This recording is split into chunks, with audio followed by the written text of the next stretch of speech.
Nyumba ya urithi. Mimi ni Amani Leonard. Hapa ni himaya ya kusisimua. Usiache kusubscribe. 0785 08 2315. Hii ni simulizi mpya kabisa ambayo ina sehemu 3 peke yake. Inakwenda kwa jina la Nyumba ya Urithi. Karibu tuanze mkasa huu, na hii ni sehemu ya kwanza.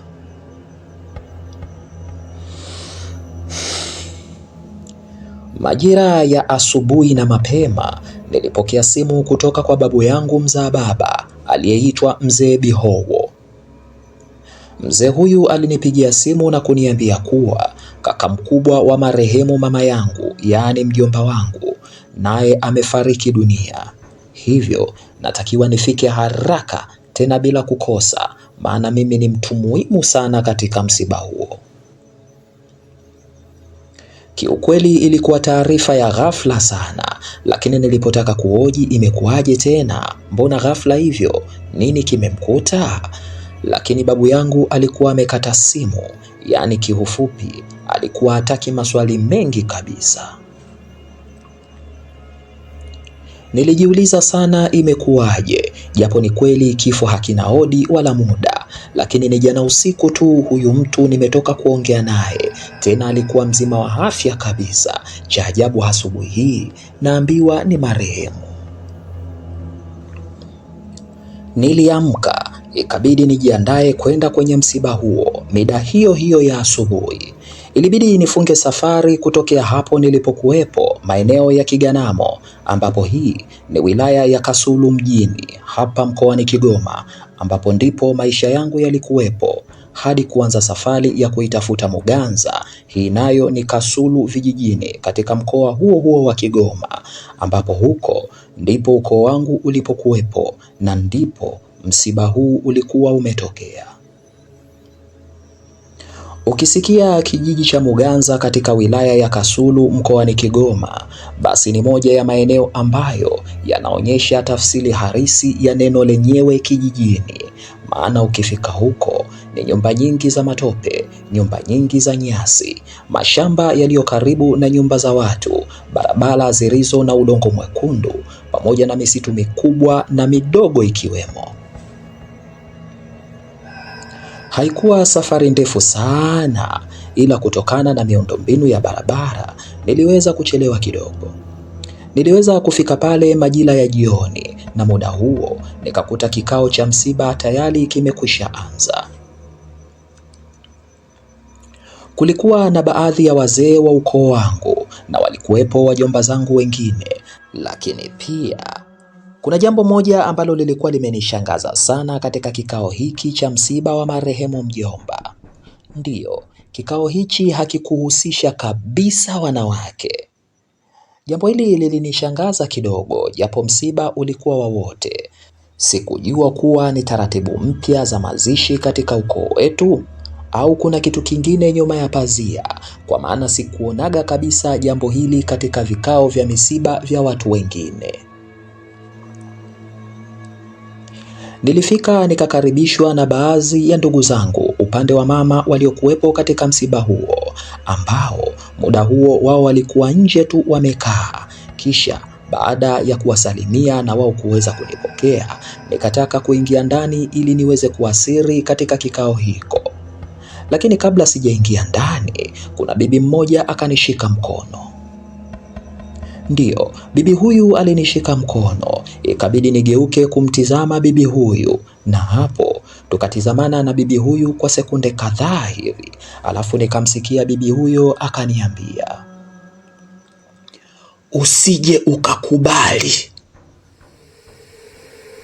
Aliongea hivyo, alafu bibi huyu akaniachia mkono wangu. Kiukweli sikuelewa alikuwa anamaanisha nini, na wala nilikuwa simjui bibi huyo kabisa, hivyo nilibaki kumtizama tu kabla sijafanya maamuzi ya kuendelea kuingia ndani katika kikao hiko. Basi nikampotezea bibi huyo, kisha nikaingia zangu ndani. Hapo nikawasalimia wazee wangu niliowakuta katika kikao hicho, kisha nikatafuta kiti na mimi nikaketi ili kuweza kusikiliza ilikuwaje mjomba amepatwa na umauti wa ghafla kiasi hicho, na nilitaka kujua taratibu zingine ziko vipi.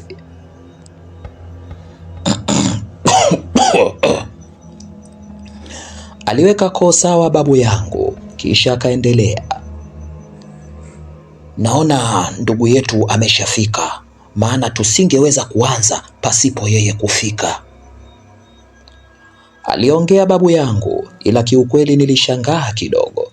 Sina nafasi yoyote kubwa katika ukoo huo, na hata aliyekufa alibaki ni mjomba wangu tu, lakini bado hiki kikao kisingeweza kwenda pasipo mimi. Sikujali sana, nilijua labda nimepewa heshima tu kama mwana ukoo, hivyo nikaendelea kusikiliza. Utaratibu ni ule ule. Mwenzetu mmoja akishamaliza muda wake, basi anateuliwa mtu mwingine.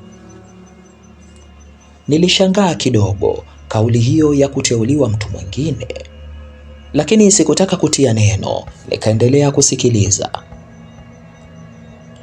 Hapa kuna jambo tunatakiwa tulifanye kama ilivyo utaratibu wetu.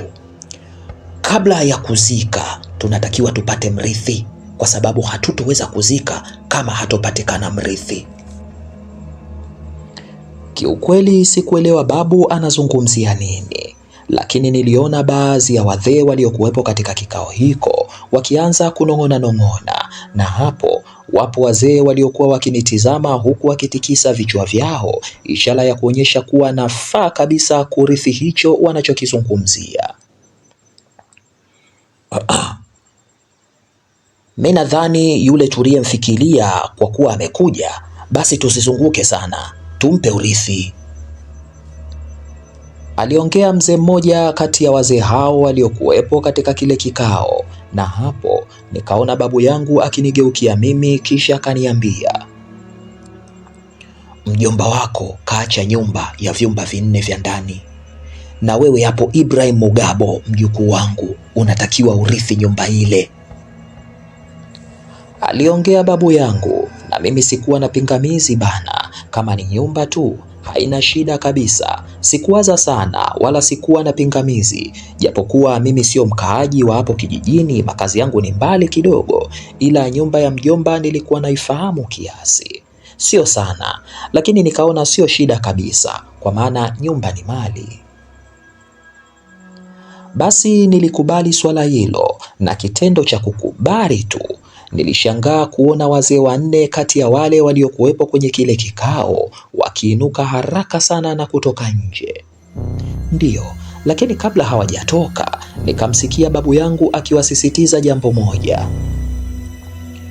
Hakikisheni kaburi munarifukia vizuri kabisa, aliongea hivyo babu yangu. Kisha wazee hao wakatoka haraka sana kuelekea kufukia kaburi hilo kama walivyoambiwa.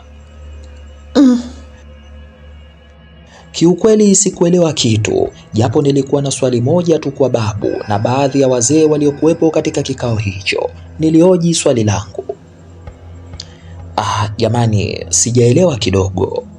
Kwanza naona tumegawa urithi kabla hatujazika, alafu naona hawa wanaenda kuzika peke yao tu. Je, sisi wengine haturuhusiwi? Lakini pia hatujaga mwili kabisa, naona mambo kama yanapelekwa haraka tu.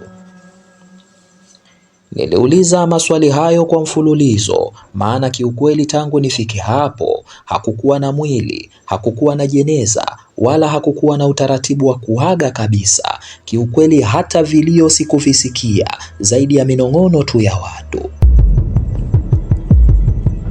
Ilibidi niulize hivyo, nilitaka kujua, lakini nilimsikia babu yangu akisema,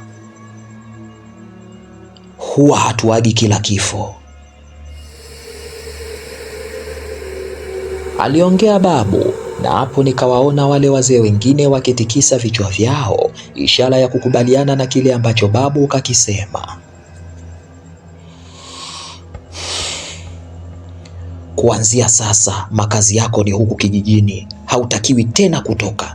Kiufupi, maisha yako yote utaishi katika nyumba ya marehemu mjomba wako, na wala hauruhusiwi kujenga nyumba nyingine ya kuishi, na ni lazima masharti haya uyafate, maana ushakubali huu urithi na tayari kule kaburi lishafukiwa.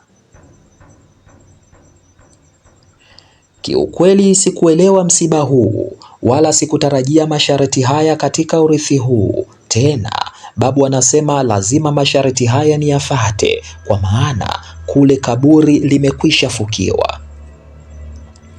Sikujua ana maana gani. Punde niliona wale wazee wakirudi, wale wazee walioenda kufukia lile kaburi. Basi walipofika wakawa wananong'onezana tu wenyewe kwa wenyewe pamoja na babu yangu, na wakawa wanaonekana wakitoa ishara za kuonyesha kwamba kila kitu kimeenda sawa kabisa. Na hapo babu akanigeukia tena. Ibrahim, tunakupa siku moja tu ya kwenda kuhamisha vitu vyako kule Kiganamo mjini.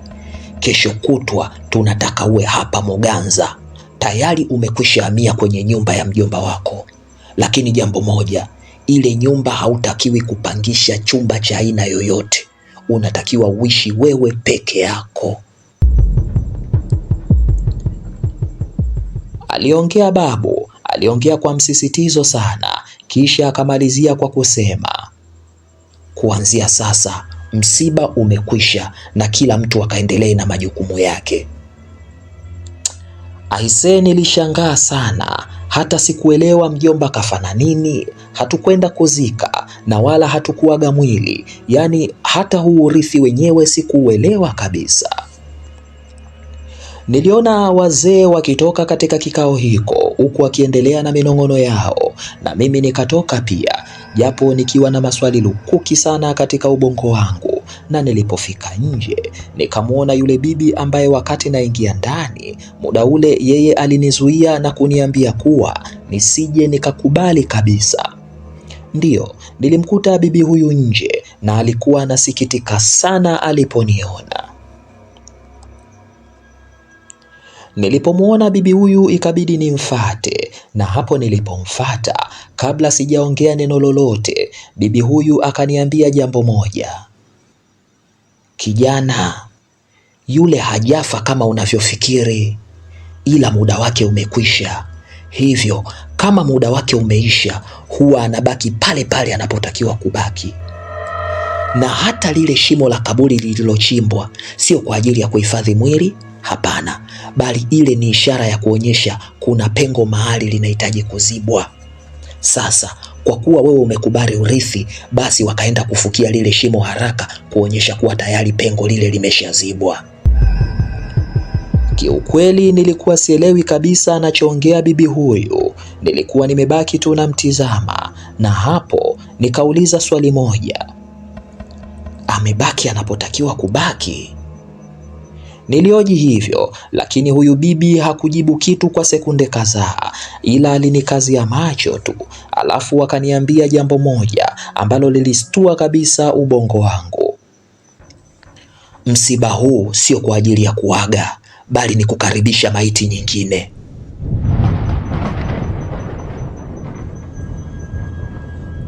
Tuonane sehemu ya pili. Mimi ni Amani Leonard na hii ni Nyumba ya Urithi. Asanteni na tuonane sehemu ya pili.